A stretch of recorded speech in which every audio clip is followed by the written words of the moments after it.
Today we're going to talk about what is a performance rights organization. When we create music, when we write a song and record it, there are two copyrights that we're working with. It's the master recording itself, which is the CD, the vinyl, the MP3, that's the recording, and the composition, which is the music and the lyrics, the words in the lyrics. When it comes to the composition copyright, as a creator, you have certain exclusive rights by creating that piece of music. One of those rights is your right to perform it publicly. And there are organizations set up around the world to help us collect public performance income for any time it airs around the world. So let's talk more about it. So what is a performance rights organization? PRO is a common term for performance rights organization.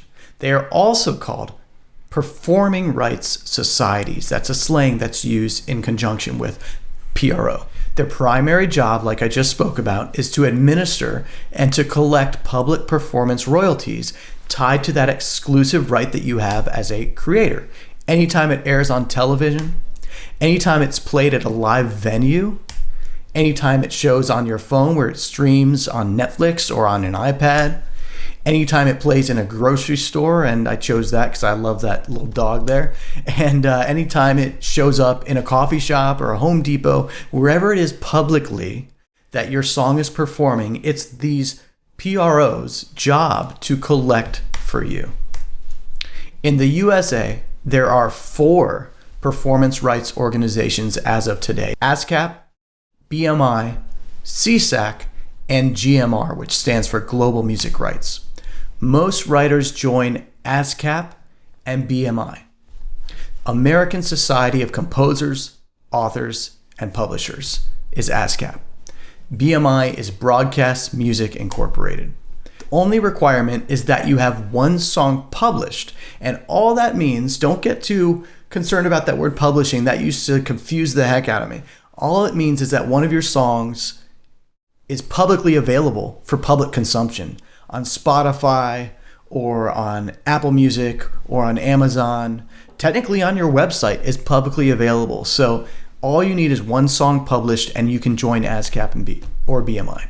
The reason most writers don't join CSAC is because it's by invite only, and so is GMR. With CSAC, a friend can invite you or introduce you. It's that simple. As a writer, I used to be with ASCAP. I'm now with CSAC as a writer because a co-writer of mine said, hey, you should join CSAC. He told me all about it. So I thought, yeah, why not? And I did the switch, and it was very easy to do that switch. GMR is a private invite society that's managed by Irving Azoff. It was created by Irving Azoff, who's a famous old school manager. He manages Metallica, or he managed, I don't know if he still does, but he managed Metallica and the Eagles and John Lennon and some pretty iconic songwriters and superstars. So he created Global Music Rights, and it's a private society that mainly it consists of superstars, multi-million, multi-platinum selling songwriters and artists. There are PROs around the world. There's PROs in Japan, JazzRack, GEMA for Germany, STIM, which is Sweden, CODA is Denmark, SACM is France, there's PRS in the UK. There's so many PROs around the world, so it's good for you to know that. So how do they work in the US? So we're going to talk about the US PROs, ASCAP, BMI, CSAC, and I think GMR works this way too, but I'm not certain. They have yearly blanket deals with venues and networks, just like we spoke about. Basically, they say that we're going to negotiate a deal with you as a network, as a person who airs this music publicly, as a company that airs this music publicly. You owe us X amount of dollars based on your market size and the type of usage. If it's a little coffee shop, they literally take the square footage of the coffee shop and how often they have people in there playing music, and they actually hit them up with a fee that they're owed. I actually have been performing at local coffee shops that they had to cancel the open mic night because ASCAP and CSAC and BMI came by and said, look, you have live performers here. They're part of our society, so you can't do that unless you pay us a yearly fee.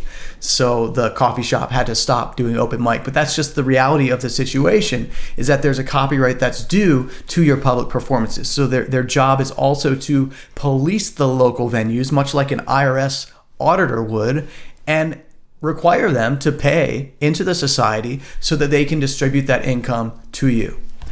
Let's talk about how it's broken down. The societies break the composition into a writer's share and a publisher share. When you create a song, you own 100% of the writer's share and you own 100% of the publisher's share. You can then assign a publisher the right to control your publishing if that's what they're going to do. If they're going to exploit the song, if they're going to monetize it, if they're going to negotiate deals for you, you have the right to do that. For example, if the performance royalties are $1,000 for airing somewhere, half of that, $500, goes to the writer, and half of that goes to the publisher, the other $500. They are equally split between the writer share and the publisher share. If you are out there shopping your own material, then you are your own publisher. You are actively pushing it. You do not need a publisher to do that for you. You can do it, and you can collect the full $1,000 in royalties. You don't have to share that. So this is a general explanation and a summary of public performance income and how it's split between the writer and the publisher, which is what the PROs are tasked with collecting on for us. All right, I really hope you found this helpful, and we'll see you next time. Thanks so much for watching. If you're interested in getting your songs into your favorite TV shows, films, commercials, trailers, and video games, you're going to want to check out the free guide below.